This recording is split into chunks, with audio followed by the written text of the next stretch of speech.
Cumprimento a todos os meus irmãos com a paz de Jesus. Seja bem-vindo ao estudo da lição da Escola Sabatina número 2, o fundamento de Gênesis. Antes de começar, vamos orar. Pai querido que estás nos céus, aqui estamos na tua presença, buscando a tua bênção, o derramamento do Espírito Santo para mim e para os meus irmãos. Derrama sobre nós esta bênção prometida por Jesus, abrindo a nossa mente para a compreensão da tua palavra profética. Em nome de Jesus pedimos. Amém, Senhor. O fundamento de Gênesis. O verso áureo, no dia seguinte, vendo que Jesus vinha em sua direção, João disse: Eis o Cordeiro de Deus que tira o pecado do mundo. João 1:29. O fundamento de Gênesis é o Cordeiro. Já aparece no capítulo 3, verso 15, quando Deus fala da semente da mulher, que esmagaria a cabeça da serpente. Gênesis 3:15. E também no verso 21, abra sua Bíblia em Gênesis 3:21. Aqui diz: E fez o Senhor Deus a Adão e a sua mulher túnicas de peles, e os vestiu. Túnicas de peles. Que peles? A pele do animal que foi morto no jardim do Éden. Quando Adão pecou, um cordeiro foi morto. O próprio Adão teve que sacrificar o cordeiro. E com a pele daquele cordeiro, Deus vestiu a nudez causada pelo pecado. Queridos, o cordeiro está presente em Gênesis, desde a promessa feita por Jesus Cristo, a semente da mulher, que esmagaria a cabeça da serpente. Embora a palavra cordeiro não esteja sendo mencionada aqui em Gênesis capítulo 3, verso 15 e também verso 21, nós entendemos que essa seja uma alusão ao Cordeiro de Deus que tira o pecado do mundo. Assim também sobre o sacrifício que Abel fez. Por que Deus aceitou o sacrifício de Abel? Porque ele colocou sobre o altar um cordeiro, enquanto que Caim colocou os frutos da terra. Queridos, alusões ao cordeiro nós temos em Gênesis capítulo 3, em Gênesis capítulo 4, mas a palavra cordeiro vai aparecer pela primeira vez em Gênesis capítulo 22. Gênesis capítulo 22, vamos ver então o verso 7. Então falou Isaque a Abraão seu pai e disse: Meu pai. E ele disse: Eis-me aqui, meu filho. E ele disse: Eis aqui o fogo e a lenha, mas onde está o cordeiro para o holocausto? Aqui aparece a primeira vez a palavra cordeiro, e é a pergunta que Isaque fez: onde está o cordeiro? Queridos, bendito seja Deus que proveu o cordeiro. Não proveu o cordeiro só para Abraão, ali no Monte Moriá, mas proveu o cordeiro para todas as nações, tribos, línguas e povos. Para todo aquele que vive neste planeta, Deus fez provisão para a salvação. Queridos, assim como a Bíblia começa em Gênesis falando do Cordeiro, também a Bíblia termina lá no Apocalipse falando do Cordeiro. O Cordeiro é mencionado 27 vezes no Apocalipse. Você pode comprovar ao ler em Apocalipse capítulo 5, onde aparece 4 vezes a palavra cordeiro. No capítulo 6, aparece 2 vezes a palavra cordeiro. No capítulo 7, 4 vezes. No capítulo 12, 1 vez. Capítulo 13, 1 vez. Capítulo 14, 4 vezes. No capítulo 15, 1 vez. No capítulo 17, 1 vez. No capítulo 19, 2 vezes. No capítulo 21, 5 vezes aparece a palavra cordeiro. E no capítulo 22, fechando o Apocalipse, aparece 2 vezes. 27 vezes a palavra cordeiro no Apocalipse. Meu querido irmão, o cordeiro é o fundamento da Bíblia. Desde o Gênesis até o Apocalipse. O centro e o foco do Apocalipse é o cordeiro no santuário celestial. Assim também, o cordeiro precisa ser o centro da sua vida, meu irmão, minha irmã. Jesus Cristo precisa ser o centro da nossa vida. O Cordeiro de Deus que tira o nosso pecado. Aleluia! Na parte de domingo, o princípio da primeira menção. ou seja, a primeira vez que a Bíblia menciona o nome Cordeiro. A maioria dos cursos de graduação começa com disciplinas gerais, que abordam questões básicas e amplas, formando a base para estudos posteriores. Assim também a Bíblia. Começa colocando o fundamento, a base, que é o Cordeiro, provido por Deus. Da mesma forma, quando lemos a Bíblia inteira, vemos que Deus também apresenta uma disciplina introdutória no livro de Gênesis, onde ele introduz ideias que serão tratadas em mais detalhes no restante da Bíblia. No estudo geral da Bíblia, e mais especificamente nas profecias, Deus transmite a verdade gradualmente ao longo da história. Gradual e progressivamente, Deus vai revelando a verdade que salva.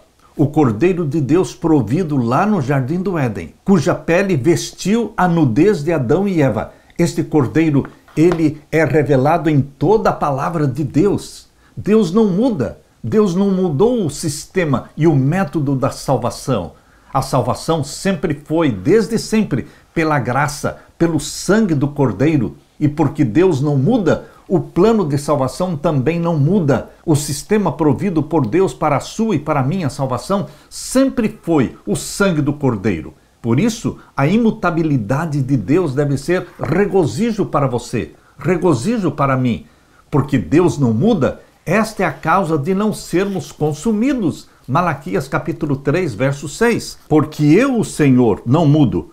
Por isso vós, filhos de Jacó, não sois consumidos. A palavra de Deus empenhada dura para sempre, é eterna. Isaías 40, veja o verso 7 e o verso 8. Seca-se a erva, caem as flores, soprando nelas o hálito do Senhor. Na verdade, o povo é erva. Seca-se a erva e caem as flores, mas a palavra do nosso Deus subsiste eternamente. A palavra de Deus é eterna. O que ele prometeu, prometeu eternamente. Ele tem credibilidade. Deus tem credibilidade. Lemos também em Hebreus capítulo 13, verso 8.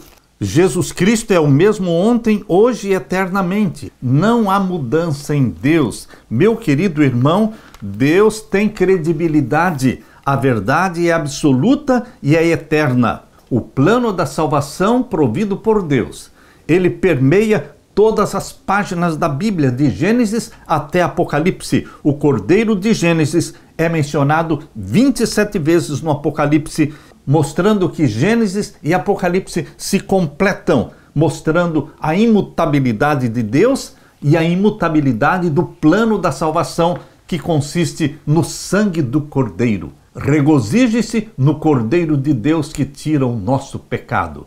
Jesus Cristo, que se tornou um de nós para sempre, é o Cordeiro morto, mas que reviveu e vive para sempre. E porque ele vive, nós também viveremos. Aleluia! Na parte de segunda-feira, compreendendo o amor de Deus. Infelizmente, a palavra amor atualmente está muito banalizada. A palavra amor está sendo usada hoje para qualquer coisa. O que mais se vê no mundo é um amor egoísta, é um amor que tortura, é um amor que mata. E as pessoas dizem, ele fez isso por amor. Meu querido irmão, o amor, segundo a palavra de Deus, não tem nada a ver com torturar pessoas ou matar pessoas. O amor de Deus é se dar. O amor de Deus é sacrificar-se por alguém. Satanás tem feito tudo o que ele pode para destruir, para degenerar a palavra amor, o conceito do amor. Por que ele faz isto?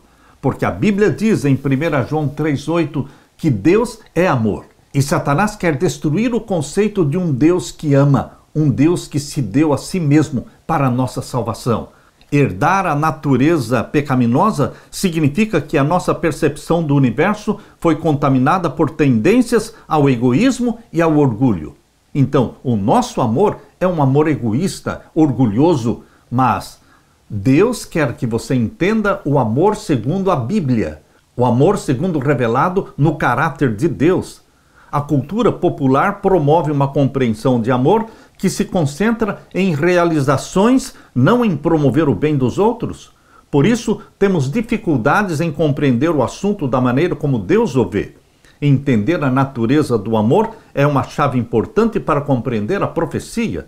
Um dos temas fundamentais do grande conflito é a distorção generalizada do caráter de Deus. Ellen White escreveu sobre o fim do conflito cósmico, o conflito dos séculos, e ela termina com estas palavras: desde o menor átomo até o maior dos mundos, todas as coisas, animadas e inanimadas, em sua serena beleza e perfeita alegria, declaram que Deus é amor. É assim que ela termina o grande conflito, falando que Deus é amor.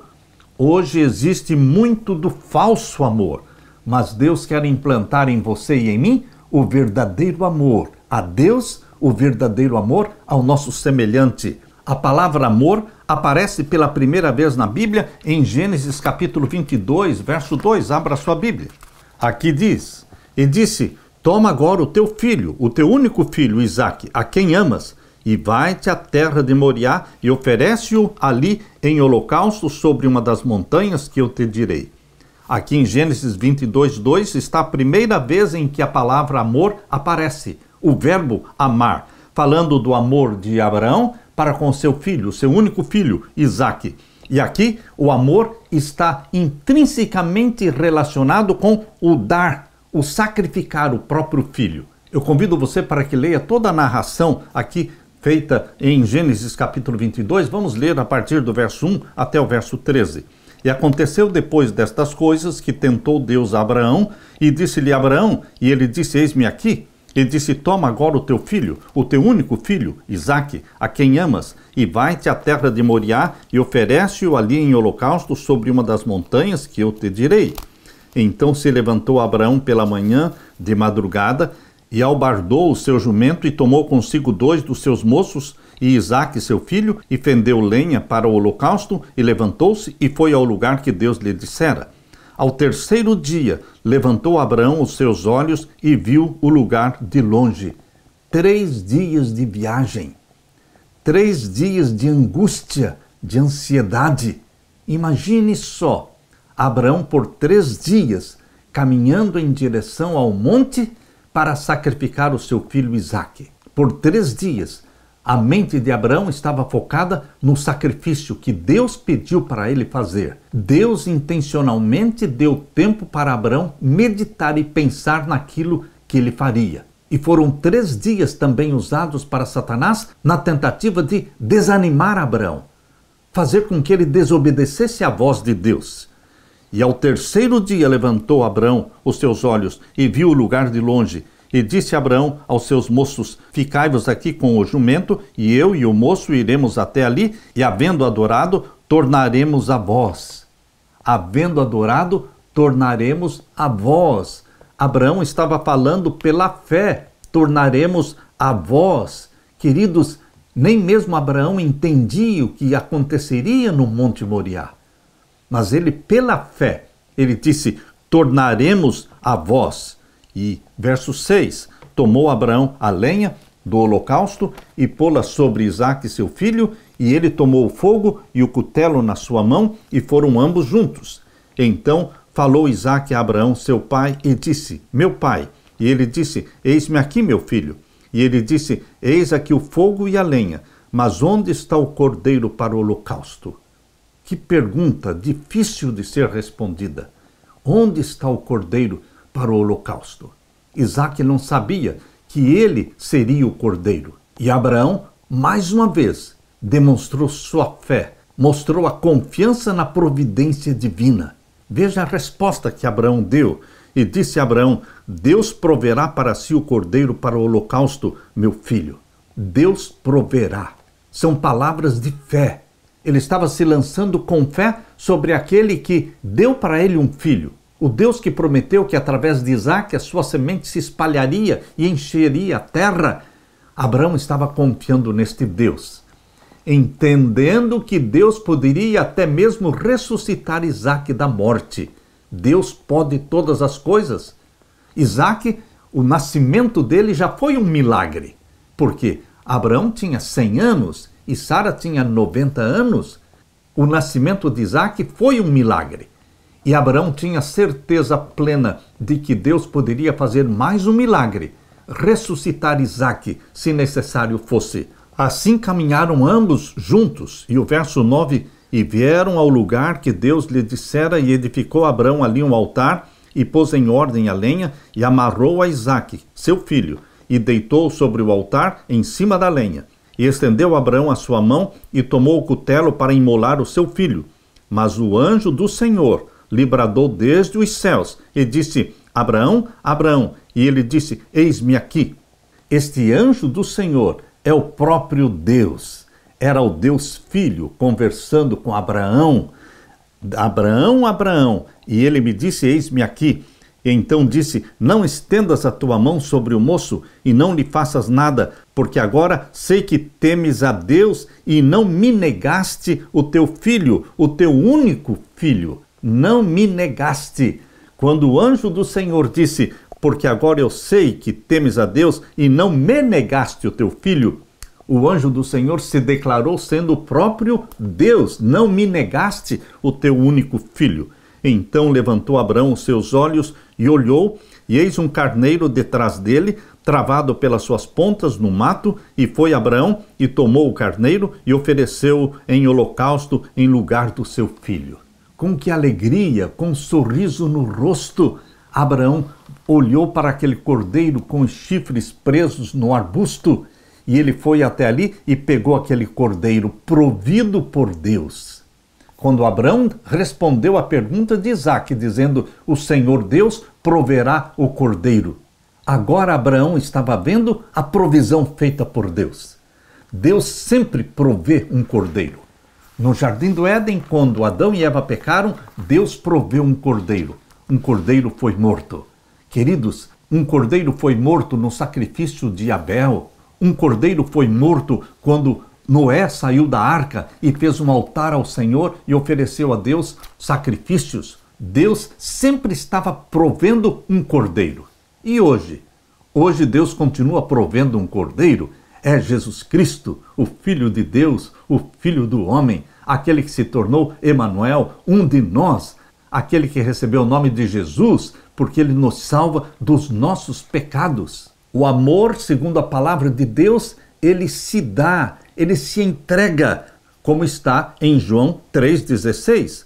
A fé de Abraão em Deus era tão profunda que o fez acreditar que o Senhor seria capaz de ressuscitar o seu filho caso o oferecesse em sacrifício. É exatamente isto que em Hebreus capítulo 11, verso 18 diz: sendo-lhe dito, em Isaque será chamada a tua descendência, considerou que Deus era poderoso para até dos mortos o ressuscitar. Essa história prefigurava o amor de Deus pela humanidade. Ele nos amou a ponto de dar o seu filho unigênito, e então o ressuscitou. E Isaque também é chamado de filho único. Assim foi revelado o tipo de amor que Deus tem por nós, um amor que se sacrifica, um amor que se deu a si mesmo. Deus o Pai deu o seu Filho não somente por 33 anos para viver na terra. Deus o Pai deu o seu Filho para todo sempre. Você entende o que significa para todo sempre, eternamente? Jesus Cristo é uma dádiva para a família humana. Ele se tornou um de nós.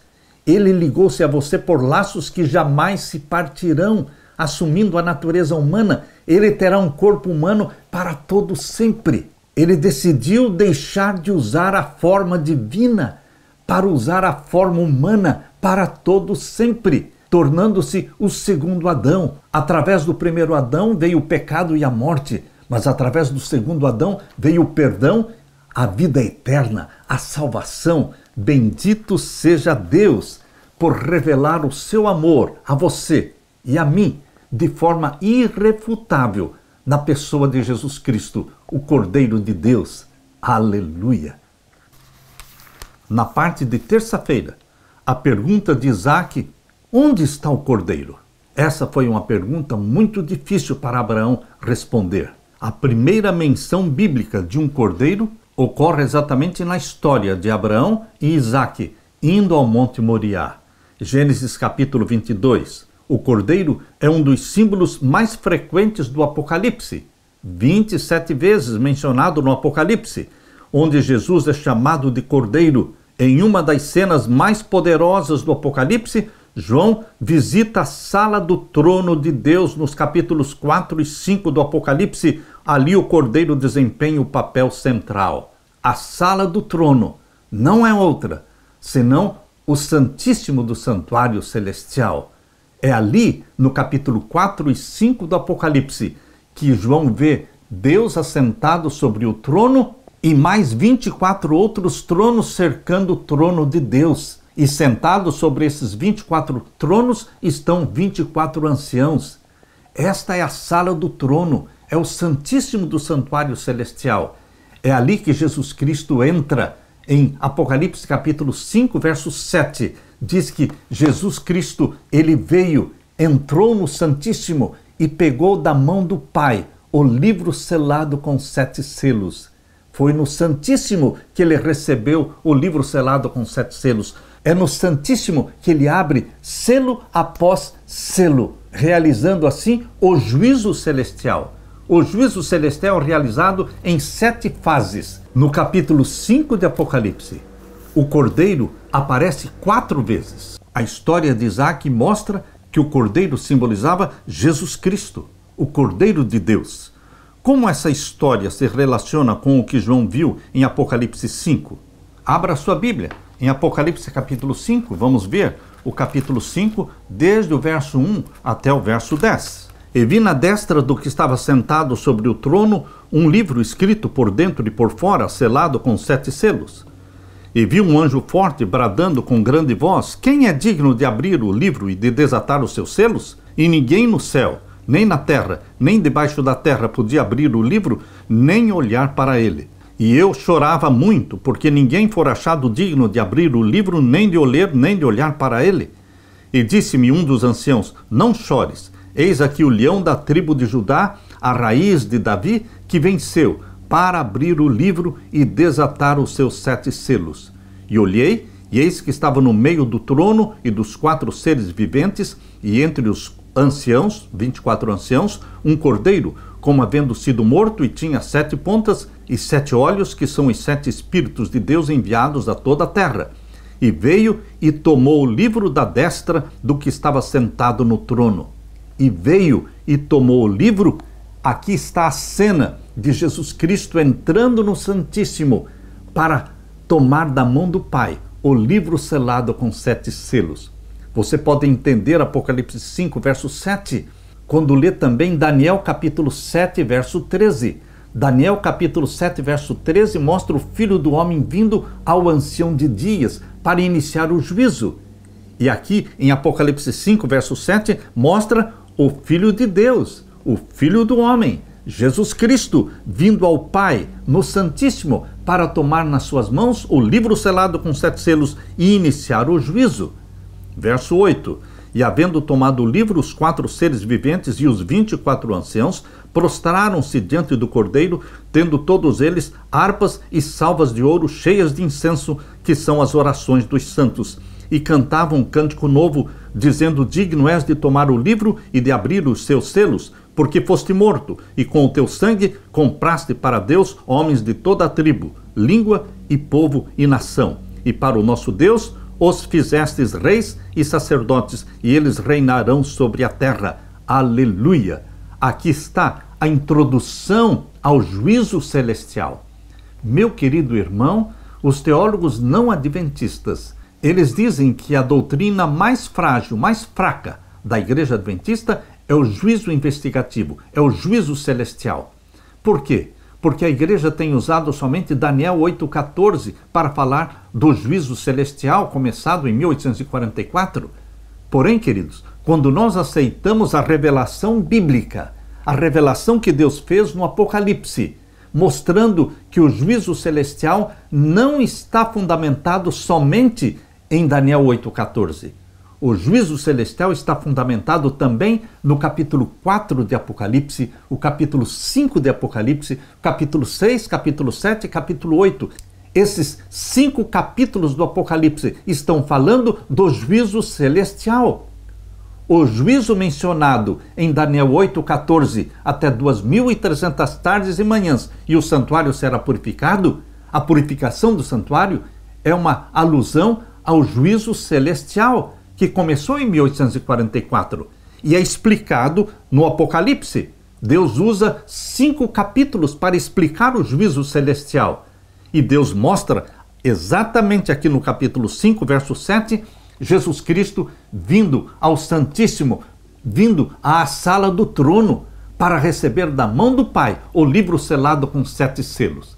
E ele abre selo após selo, processando o juízo celestial em 7 fases, sendo então o último selo, o 7º selo, o fechamento da porta da graça. Meu querido irmão, minha querida irmã, é linda a revelação que Deus faz no Apocalipse sobre o Cordeiro de Deus e o seu ministério no santuário celestial.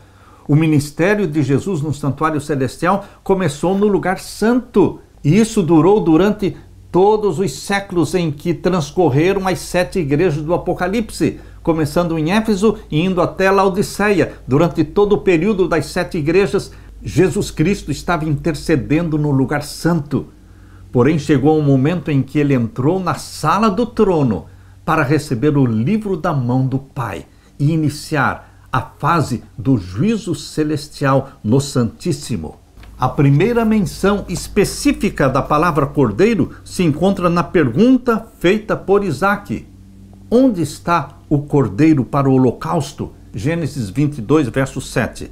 O restante da Bíblia responde a essa pergunta em muitos detalhes. Os outros 38 livros da Bíblia do Antigo Testamento conduzem o leitor por um caminho em que a pergunta de Isaque é respondida com detalhes e de modo progressivo. A história do Antigo Testamento é pontuada com inúmeras profecias messiânicas que prevêem a ocasião em que a pergunta de Isaque seria respondida plenamente. Então, no Novo Testamento, essa pergunta é respondida quando Jesus aparece em carne e osso, desenvolve um ministério entre o seu povo e entrega sua vida em sacrifício na cruz. Na primeira menção de um cordeiro no Novo Testamento, que está em João capítulo 1, verso 29, parece que João Batista estivesse respondendo à pergunta de Isaque, e o cenário não poderia ser mais apropriado. Pecadores se arrependiam e eram batizados, simbolizando a morte para o pecado e o início de uma nova vida. De repente, aparece então Jesus, o Cordeiro de Deus, e os céus o anunciam. Mateus 3,17. Quando nós juntamos todas as peças, fica claro que Jesus, o Cordeiro de Deus, é o nosso substituto. É aquele que morreu em nosso lugar. Isso ajuda na compreensão do Cordeiro morto desde a fundação do mundo. Você consegue entender a expressão usada por João no Apocalipse 13, verso 8? E adoraram-na todos os que habitam sobre a terra, esses cujos nomes não estão escritos no livro da vida do Cordeiro, que foi morto desde a fundação do mundo. O Cordeiro morto desde a fundação do mundo é uma profecia. Desde que Adão e Eva pecaram, um cordeiro foi provido por Deus. Aliás, o cordeiro foi provido por Deus antes de Deus criar Adão e Eva. Quando houve rebelião no céu, Satanás se levantou contra Deus. O plano da salvação já existia antes de Adão e Eva serem criados, porque Deus conhece o fim desde o princípio. E Deus, o Filho, já se prontificou, se voluntariou para morrer pela família humana caso Adão viesse a pecar. Por isso ele é o Cordeiro morto desde a fundação do mundo.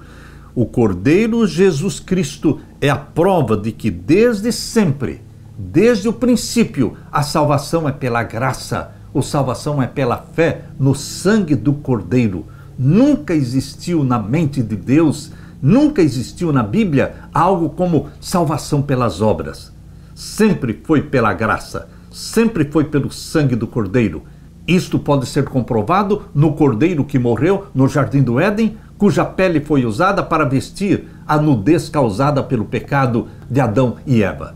Também um cordeiro morreu no sacrifício que Abel fez, tipificando Jesus Cristo. Queridos, desde o princípio, nós vemos o sangue do cordeiro sendo derramado.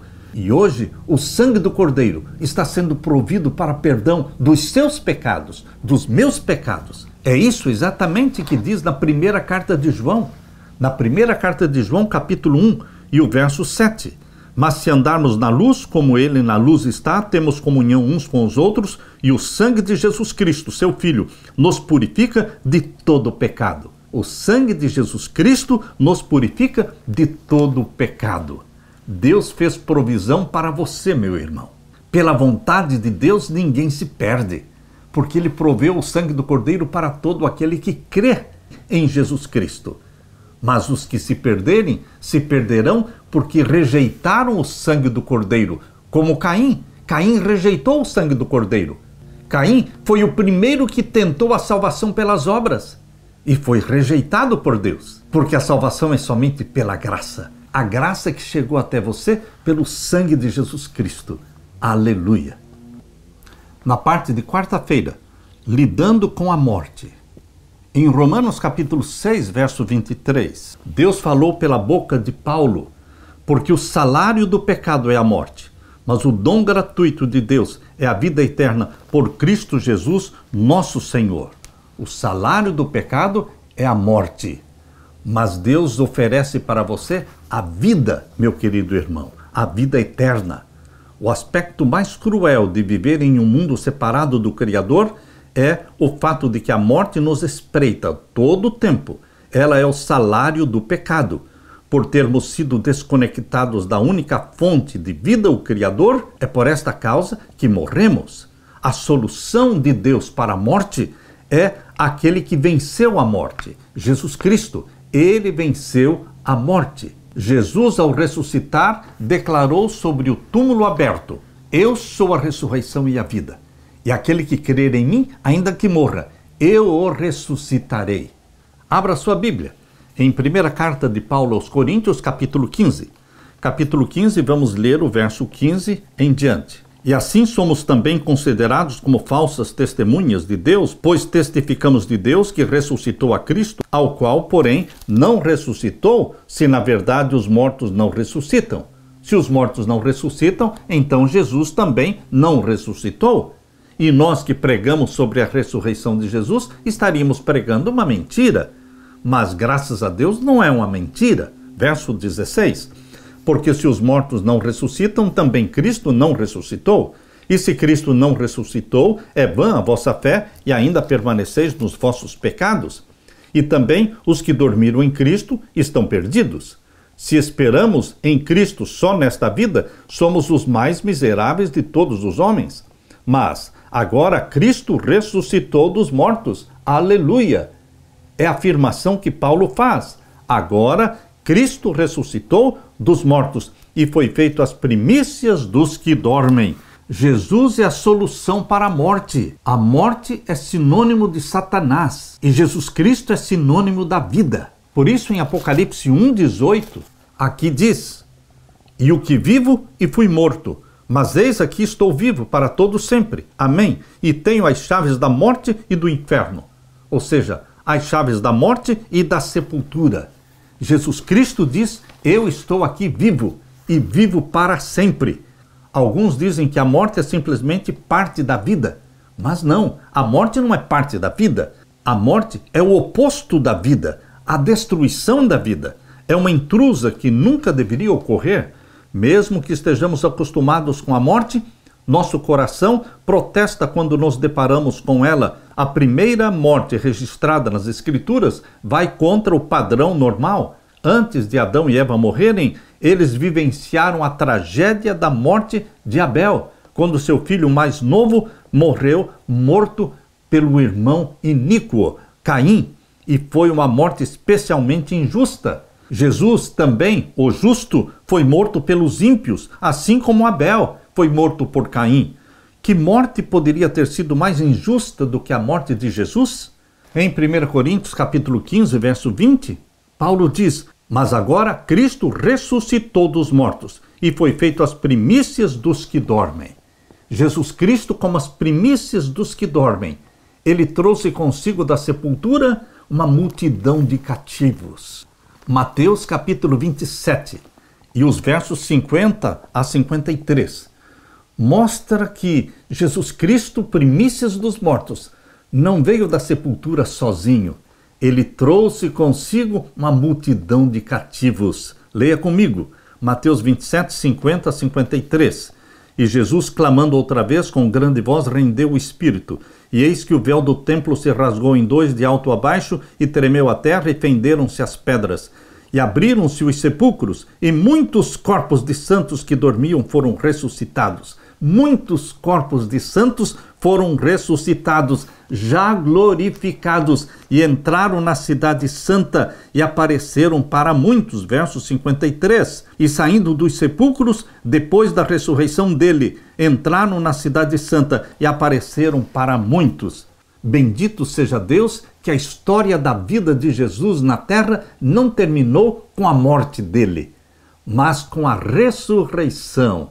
Meu querido irmão, Jesus deixou o túmulo vazio, a sepultura aberta. Ele declarou: eu sou a ressurreição e a vida. Jesus Cristo, as primícias dos mortos, ressuscitou com uma multidão de mortos glorificados que ascenderam com Jesus Cristo para o céu como primícias dos mortos. E Jesus apresentou este molho das primícias. O molho das primícias foi apresentado ao Pai no santuário celestial, no mesmo dia das primícias. Jesus ressuscitou no dia das primícias, dia 16 de Nisan, do ano 31, e ele consagrou a Deus o molho das primícias lá no céu. O Pai aceitou o molho das primícias. As primícias dos mortos representavam a grande seara de mortos, que será ressuscitada na segunda vinda de Jesus. Meu querido irmão, a seara dos mortos está esperando na sepultura a segunda vinda de Jesus para ser ressuscitada. Mas as primícias dos mortos já estão no céu. Jesus já venceu a morte. Aqui em 1 Coríntios capítulo 15, fala claramente que Jesus Cristo, que já venceu a morte, vai colocar um ponto final na história de Satanás, porque Satanás é sinônimo de morte. Você lê aqui comigo 1 Coríntios capítulo 15, verso 26. Ora, o último inimigo que há de ser aniquilado é a morte. A morte é sinônimo de Satanás. Ele será queimado, vai se tornar cinzas. Jesus Cristo vai aniquilar a morte. Em 1 Coríntios capítulo 15, verso 54 diz: e quando isto que é corruptível se revestir da incorruptibilidade, e isto que é mortal se revestir da imortalidade, então cumprir-se-á a palavra que está escrita: tragada foi a morte na vitória. É o fim da morte, é o fim eterno de Satanás. Onde está, ó morte, o teu aguilhão? Onde está, ó inferno, a tua vitória? Ora, o aguilhão da morte é o pecado, e a força do pecado é a lei. Mas, graças a Deus que nos dá a vitória por nosso Senhor Jesus Cristo. A nossa alegria, vitória, salvação, redenção eterna é Jesus Cristo. Graças a Deus que nos dá a vitória por nosso Senhor Jesus Cristo. Ninguém precisa ser derrotado, ninguém precisa fracassar, porque a vitória já foi conquistada pelo sangue do Cordeiro. Graças a Deus que nos dá a vitória de Jesus. Verso 58, portanto, meus amados irmãos, sejam firmes, constantes, sempre abundantes na obra do Senhor, sabendo que o vosso trabalho não é vão no Senhor. Não desanime, meu irmão, porque a nossa obra não é vã, porque em Cristo Jesus, que ressuscitou da morte, nós todos estamos salvos. Aleluia! Na parte de quinta-feira, a serpente alada. É isso que menciona em Apocalipse capítulo 12. Abra sua Bíblia, Apocalipse capítulo 12, verso 1 até o verso 9. E viu-se um grande sinal no céu, uma mulher vestida do sol, tendo a lua debaixo dos seus pés e uma coroa de 12 estrelas sobre a sua cabeça. Esta mulher representa a Igreja de Deus, tanto a Igreja do Antigo como também do Novo Testamento, a Igreja de Deus. É dessa Igreja de Deus que nasceu o Filho de Deus, o Salvador do mundo. E o verso 2, e estava grávida e com dores de parto, e gritava com ânsias de dar à luz. E viu-se outro sinal no céu, e eis que era um grande dragão vermelho que tinha 7 cabeças e 10 chifres, sobre as suas cabeças 7 diademas. O dragão é apresentado como sendo uma serpente alada. E aqui o verso 4 diz, e a sua cauda levou após si a 1/3 das estrelas do céu, a 1/3 dos anjos vieram com Satanás, e lançou-as sobre a terra. E o dragão parou diante da mulher que havia de dar à luz, para que, dando ela à luz, lhe tragasse o filho. Satanás tentou destruir a vida do Filho de Deus já desde o nascimento. Quando ele nasceu, Satanás usou Herodes para destruir a vida de todas as crianças de 2 anos para baixo, ali na região de Belém, porque esta era a intenção de Herodes, matar o Filho de Deus, a intenção de Satanás colocada na mente de Herodes. Mas Deus protegeu seu filho. E o verso 5, e deu à luz um filho, um varão, que há de reger todas as nações com vara de ferro, e o seu filho foi arrebatado para Deus e para o seu trono. Jesus Cristo venceu a Satanás e subiu ao céu. E o verso 6, e a mulher fugiu para o deserto, falando da igreja de Deus, perseguida por Satanás. Ela fugiu para o deserto, onde já tinha lugar preparado por Deus para que ali fosse alimentada durante 1260 dias. Aqui está falando de um tempo, tempos metade de um tempo, os 1260 anos de perseguição da Idade Média, mencionado também em Daniel 7:25. E houve batalha no céu. Miguel e os seus anjos batalhavam contra o dragão, e batalhava o dragão e os seus anjos. Aqui está falando daquilo que aconteceu antes da criação de Adão e Eva. Lá no céu, houve batalha no céu. Os 2/3 de anjos lutaram ao lado de Jesus Cristo e 1/3 dos anjos lutou ao lado de Satanás. Mas eles não prevaleceram, diz o verso 8, mas não prevaleceram, nem mais o seu lugar se achou nos céus. E foi precipitado o grande dragão, antiga serpente, chamado o Diabo e Satanás, que engana todo mundo. Ele foi precipitado na terra e os seus anjos foram lançados com ele. Satanás e os seus anjos foram lançados para o planeta Terra, quando o planeta Terra era sem forma e vazio, e havia trevas sobre a face do abismo. Gênesis capítulo 1 e o verso 2. Assim era o planeta Terra, quando Satanás e os seus anjos foram lançados para a Terra. Verso 2 de Gênesis capítulo 1. E a terra era sem forma e vazia, e havia trevas sobre a face do abismo. Por isso Satanás foi lançado para o abismo. Por isso, quando Adão e Eva foram criados no 6º dia da semana da criação, Deus já mostrou para eles a árvore da ciência do bem e do mal. Gênesis capítulo 2. E o verso 15 a 17. Ali estava a árvore da ciência do bem e do mal, mostrando que a rebelião no céu já tinha acontecido. Satanás já tinha sido expulso do céu. E naquela árvore da ciência do bem e do mal, ali no meio do jardim do Éden, Adão e Eva seriam tentados por Satanás. Gênesis, no capítulo 3, fala da serpente, que foi usada por Satanás para enganar Eva e para levar Adão ao pecado. Naquela ocasião, o mundo todo consistia em 2 pessoas. E o mundo todo ficou ao lado de Satanás, porque Adão e Eva pecaram, se tornando servos de Satanás. Esse é o começo da Bíblia. Esse é Gênesis capítulo 3. Agora, quando você chega em Apocalipse, você vê que novamente a terra toda, o mundo todo, vai se prostrar diante de Satanás. Leia agora Apocalipse capítulo 13. Aqui diz o verso 3.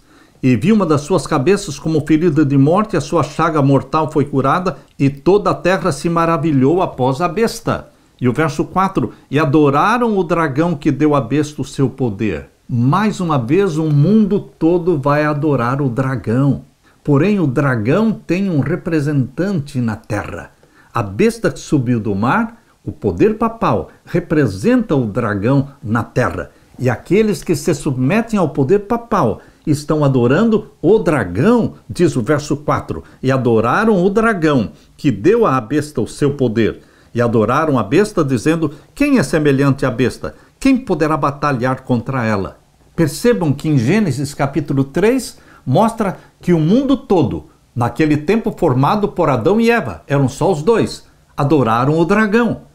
Mas veio a solução através de Jesus Cristo, o nosso Salvador. E agora a Bíblia mostra que no tempo do fim, Apocalipse 13, novamente a terra toda, o mundo todo, todos os povos, nações e línguas vão adorar o dragão. É exatamente o que diz em Apocalipse 13, verso 8. E adoraram-na todos os que habitam sobre a terra, esses cujos nomes não estão escritos no livro da vida do Cordeiro. Meu querido irmão, hoje nós estamos vivendo no tempo do fim, a última geração. Todas as nações da terra vão adorar o dragão na pessoa do seu representante. A besta que subiu do mar, o poder papal, é o representante do dragão e todos estão se submetendo ao poder papal. Mas Deus tem um povo na terra, chamado de os remanescentes. Os remanescentes da mulher. Apocalipse 12, 17. E o dragão irou-se contra a mulher e foi fazer guerra ao resto da sua semente. É um resto, é um restante, é um remanescente do povo de Deus na terra. Perseguidos por Satanás, por quê? Porque guardam os mandamentos de Deus, é o que diz Apocalipse 12, 17. O dragão irou-se contra a mulher e foi fazer guerra ao resto da sua semente. Por quê? Porque são os que guardam os mandamentos de Deus e têm o testemunho de Jesus Cristo. Meu querido irmão, Deus tem na terra um remanescente que guarda os mandamentos de Deus e professa a fé em Jesus Cristo como Salvador, porque só Jesus Cristo salva. Você está sendo convidado a fazer parte deste grupo remanescente, o remanescente de Deus odiado por Satanás, mas amados por Jesus Cristo. E aqui no verso 12, Apocalipse 14, 12 diz: aqui está a paciência dos santos, aqui estão os que guardam os mandamentos de Deus e a fé de Jesus. Este é o povo de Deus na terra, os que guardam os mandamentos de Deus e têm a fé de Jesus. Deus está convidando você para se unir a este remanescente e pregar esta mensagem. Deus nos capacita para isso, derramando o Espírito Santo sobre nós. Como você responde a este chamado de Deus? Não quer você neste momento falar: eis-me aqui, Senhor, envia-me a mim, batiza-me com o teu Espírito, que o Senhor toque a minha boca com a brasa viva do teu altar. Amém e amém. Deixe-me orar com você. Pai querido que estás nos céus, meus irmãos e eu nos unimos, respondendo ao teu convite, ao teu chamado. A quem enviarei? Quem há de ir por nós? Em nome de Jesus nós respondemos: eis-nos aqui, envia-nos a nós. Toca a nossa boca com a brasa viva do teu altar e batiza-nos com o Espírito Santo. Em nome de Jesus que pedimos e agradecemos. Amém e amém. Deixo com você, meu irmão, minha irmã, a paz de Jesus. Amém.